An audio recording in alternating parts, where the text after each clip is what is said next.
The cyclone warning is now current between Cooktown and just north of Townsville. We can see that here in the latest update, where we do have the warning extending all the way through North Tropical Coast, and that does include the towns of Port Douglas, Cairns and Innisfail, while the watch extends further inland. Now, this warning zone, this means that those living in these areas could see sustained winds at or greater than 64 kilometres an hour, gale force winds, in the next 24 hours, while our watch zone indicates we could see these winds in the next 48 hours. So let's have a look at how it's been tracking over the last 12 hours.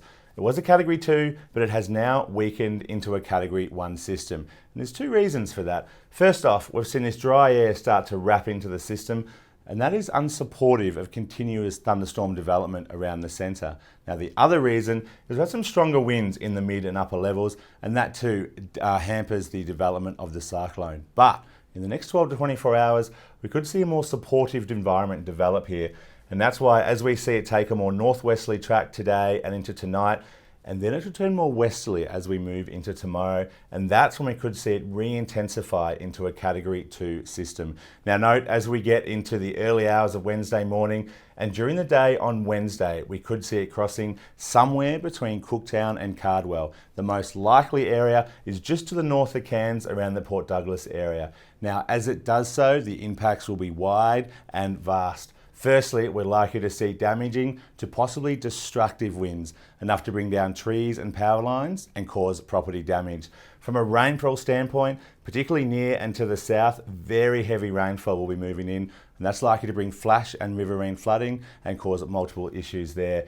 And thirdly, we also could see storm surge and storm tide. That means we'll get a push of water from the ocean onto our inland communities, for our coastal communities and beaches, I should say, and that could cause some inundation there, particularly on the high tide, but it all depends on exactly when that crosses.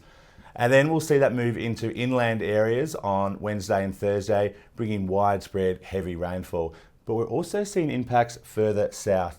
And with that, we're seeing severe weather warnings current for damaging winds about the central coast of Queensland, including around the Whitsunday Islands, with Hamilton Island already gusting up to around 90 kilometres an hour. So we're going to see rain and gusty winds there, but rain is the big story as well further north. We're likely to see daily totals in the North Tropical Coast and through peninsular areas of 150 to 250 millimetres, with isolated daily totals in excess of 400 millimetres. Flood watches are already current for large areas here, and that's going to lead to some big impacts in the coming days. So please, if you live on the North Tropical Coast or know anyone between Cooktown and Cardwell, including Cairns and Port Douglas, remember to stay up to date with the latest forecasts and warnings via our website, app and social media. Listen to all advice from emergency services, and we'll continue to keep you updated here at the Bureau.